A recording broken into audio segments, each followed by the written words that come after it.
It's a movement that requires strength, mobility, flexibility, and you learn a lot about yourself, and you can learn a lot about your students when they perform the get up. So I personally have like a hate-love relationship with the get up, and I'm sure some of you too. Many of you might say, "Oh, get ups, I don't like it." Why? And you know why? It's because it gives you so much feedback of what is going on with our body. Also, we can even take that into some emotions, like why? Why the T-spine, everything is locked? Why shoulders are forward? Why my hips don't open? What happened? Why our sport is? Maybe we're living in our sport all the time, 24 hours 7, or maybe we're spending too much time on the computer. Maybe we have some problem with, I don't know, at home, and we are sad. So we can take this in many different directions. People have certain beliefs, and their beliefs influence how they move. So, of course, when we look at how people move, we're really assessing what's going on in their inner world, their inner life. And many people have fears. So we're bridging the gap today from coaching to rehabilitation. And really, this is natural. This is a harmony, because rehabilitation is training when you're hurting, when you're in pain, when you're injured. That's what rehabilitation is. Rehabilitation is creating an environment, creating constraints, giving people tasks where we hide the skill in the drill. The best coaches, they guide by the side.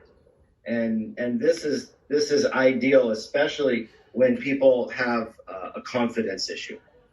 And we know confidence is the cornerstone of great performance, and it comes from one place.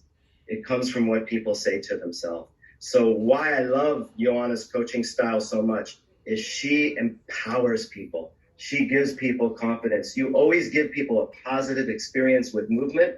And in the get up, this is hard because the get up is so difficult that it's easy for people to feel inadequate. And I find the greatest coaches, they know how to peel it back. And that's what we want to do for you. We want to peel it all back so that you can use it as a springboard to make people feel more powerful. I love the get up because you go from the rolling to kneeling to standing. So you get all that. You roll, go on your knees, and you have to stand. Yeah, so a novice is going to be sagging here. You see, Joanna has centration from her pubic bone all the way between her eyes. But if she was a novice, she would be sagging like somebody in McGill side bridge. And what we want is we want the pelvis to be in this position. And when the pelvis is in this position, the lumbar spine is more neutral. And of course, the shoulder is packed. And packing the shoulder is what Joanna's talking about with respect to protection here. And so the novice, the first thing the novice does is they sag right here. And so what I like to do is I like to place my fingers here and simply say, my fingers are acid. So the person wants to get off of them. And now we just created this beautiful position for strength in the shoulder without saying, don't shrug your shoulder. Without saying, bring your shoulder away from your ear. We just make it reactive. This is called gamification. Yeah, beautiful. And pull up from the whole hand. Yeah, go this way. So we give the vector. Now we found the vector for Joanna. And down.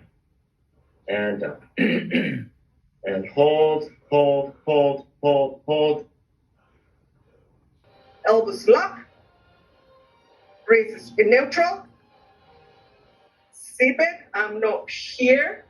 And into a standing plank position. Step back. Knee gentle on the ground. And looking forward. I'm going to move my back leg this time. I cannot sit down. And I want to be sure that this hand plays on the ground in the right area.